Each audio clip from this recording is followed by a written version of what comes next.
खरं तर आनंदानं जगणं आणि आपलं जीवन सुंदर बनवणं फार काही अवघड नाही. आपण सुद्धा आनंदानं जगू शकतो.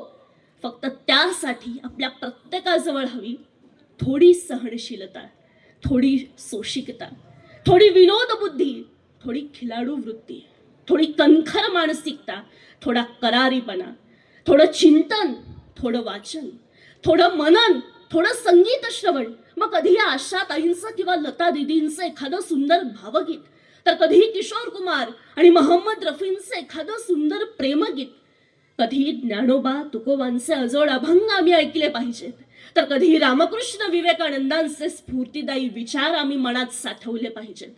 मग कधी आम्हाला खळखळून हसायला लावणारा वेलकम सारखा एखादा हिंदी चित्रपट आम्ही आवर्जून बघितला पाहिजे, तर कधी आपलं दुःख विसरायला भाग पाडणारं सही रे सही सारखं एखादं दर्जेदार मराठी नाटक सुद्धा आम्ही आमच्या कुटुंबासोबत पाहिलं पाहिजे. कधी जीवनामध्ये प्रचंड निराशा येऊन सुद्धा जगण्याचा अर्थ शोधायला भाग पाडणारी व्हिक्टर फ्रँकल यांच्या अर्थाच्या शोधात नावाची आत्मकथा आम्ही जरूर वाचली पाहिजे, तर कधी दुःख अडवायला उंबऱ्यासारखा, मित्र वणव्यामध्ये गारव्यासारखा अशी कवी अनंत राऊतांची कविता आम्ही आवर्जून ऐकली पाहिजे, आवर्जून वाचली पाहिजे. आणि मग ज्यावेळी आमच्या आजूबाजूला जगणं सुंदर बनवणारी अशी असंख्य उदाहरणं आहेत, अशी असंख्य माणसं आहेत, मग आम्ही हताश आणि निराश मनानं का बरं जगावं?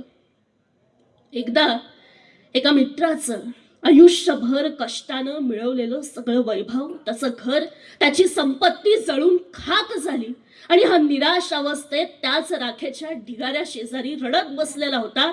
आणि तिकडून त्याचा जीवष्ट कंठस्थ मित्र त्याला भेटायला आला आणि आपल्या मित्राला हा विचारतोय की मेरे दोस्त क्या हुआ, क्या क्या बचा है? यावर हा पहिला मित्र म्हणतोय, यार सिर्फ मैं बच गया हूं, बाकी सब कुछ जलकर राख हो गया. क्षणाचाही विलंब न करता दुसरा मित्र या पहिल्या मित्राला म्हणतोय, मेरे दोस्त तू जिंदा है ना, तो फिर जला ही क्या है, हम दोनों मिलकर सब कुछ वापस खड़ा कर देंगे. ज्यावेळी आपल्या आयुष्यामध्ये आपल्याला प्रचंड प्रेरणा देणारी, आपली मानसिकता कणखर करणारी अशी माणसं आपल्या आजूबाजूला असतील ना, त्यावेळी आनंदानं जगायचं आहे हे सांगण्याची वेळ येणार नाही.